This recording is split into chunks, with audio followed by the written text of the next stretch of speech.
आइए जानते हैं छठ पूजा क्यों मनाया जाता है। इसके लिए पुरानी कथा। उत्तर प्रदेश खासकर बिहार में छठ पूजा विशेष महत्व है। छठ सिर्फ एक पर्व नहीं बल्कि महापर्व है जो पूरे 4 दिन तक चलता है। नहाय खाए की शुरुआत होती है जो डूबते हुए उगते हुए सूर्य की अर्घ्य देकर समाप्त होती है। यह पर्व साल में 2 बार मनाया जाता है। पहली बार चैत्र और दूसरी बार कार्तिक में।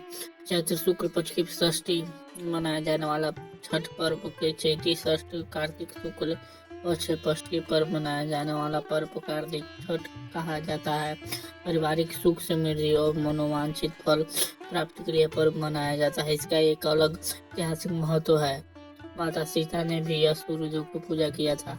छठ पूजा परंपरा कैसे शुरू हुई, ये संदर्भ में कथाएं प्रचलित है। मान्यता के अनुसार जब राम सीता 14 साल के वनवास के बाद अयोध्या लौटे थे, रावण वध के पाप के मुक्त होने के लिए उन्होंने ऋषि मुनियों के आदेश पर राजसूय यज्ञ करने का फैसला लिया। पूजा के लिए उन्होंने मुग्दल ऋषि के मंत्रित किया। मुग्दल ऋषि ने माँ सीता पर गंगा जल छिड़क कर पवित्र किया।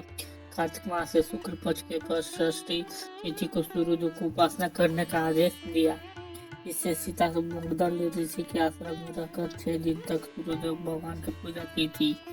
सप्तमी सूर्योदय के समय अनुष्ठान ने यहाँ सूर्यदेव के आशीर्वाद प्राप्त किया था। महाभारत काल में हुई छठ पर्व का शुरुआत।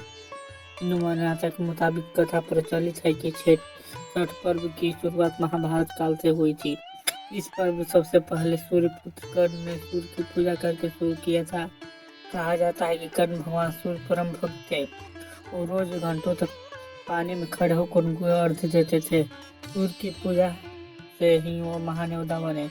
आज भी छठ के अर्घ्य दान की परंपरा प्रचलित है। द्रौपदी में भी रखा था छठ पर्व का व्रत। छठ पर्व के बारे में एक कथा है कि और भी किंवदंती मुताबिक जब पांडव सारा राजपाट डूबे हार गए तब द्रौपदी छठ पर व्रत रखा था। यह व्रत उनकी मनोकामना पूरी हुई थी। पांडव को कुछ वापस मिल गया। लोक परंपरा के अनुसार सूर्यदेव छठी मैया के संबंध भाई बहन हैं, इसलिए छठ का मौके सूर्य आराधना फलदायी मानी जाती है। क्या छठ पर पौराणिक महत्व के बारे में।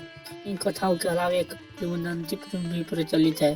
पुराने के अनुसार प्रियव्रत नामक के राजा कोई संतान नहीं था, इसीलिए उसने हर जतन कर डाले लेकिन कोई फायदा नहीं हुआ। तब वो राजा संतान प्राप्ति के लिए महर्षि कश्यप ने यज्ञ करने के परामर्श दिया। यज्ञ के महारानी पुत्र जन्म दिया लेकिन वो अमर पैदा हुआ। राजा के मृत बच्चे को सूचना से पूरे नगर में शोक छा गया।